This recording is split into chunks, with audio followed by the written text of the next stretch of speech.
What's a profitable cost per lead? Well, you factor in, on average, how many leads you've previously needed to close a sale, and then the average ticket price of that sale, and then how much did it cost you to get those leads, right? And then you divide that by whatever to get your ideal profitable cost per lead, right? What's a good example? I did it recently for someone yesterday or the day before. All of my consults and days are just blending together. I've done so many consults this week. It's insane.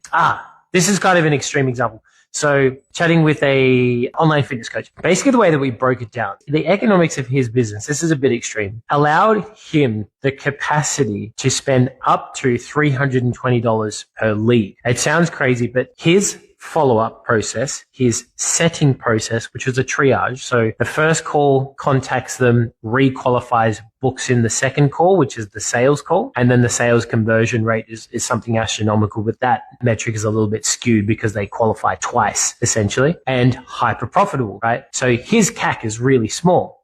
Because that back-end process that his leads go through is so tightened up, he can afford to spend up to $320 per lead. It sounds crazy, but that's the reality of having good follow-up process and all that kind of stuff and good sales process. Anyway, that's an extreme example. So profitable cost per lead really comes down to what happens, or what historical data have you got, let's say between 1 to 3 months ago, that you can identify how many leads you need to close a sale and how much that entire process costs, and then divide that to get your single cost per lead. And the question then is that profitable, right? And that becomes your benchmark, which you should ideally be trying to beat any one of the touch points of your lead generation system. So what that might look like is you take into account how much your cost per lead is, how much your cost per qualified lead is, what your booking rate is, if you have a sales call or an appointment, and then your closing rate. So what's that? It's like 4 metrics that you track. And you'll notice, as I've just done with a client a second ago, for the month of March, the first week started at about 30% booking rate, or just a bit over 30%. It went up to 40% on week 2 of March. Week 3 went down to about 33%. And our lead flow, the volume has stayed the same, but the booking rate has gone down. And we can identify that we actually added an automation and had his setter not doing manual follow-up as much as they usually would do. So now we're going to re-implement that. That's the beauty of tracking these numbers, because you can identify shit before you run out of money from ads,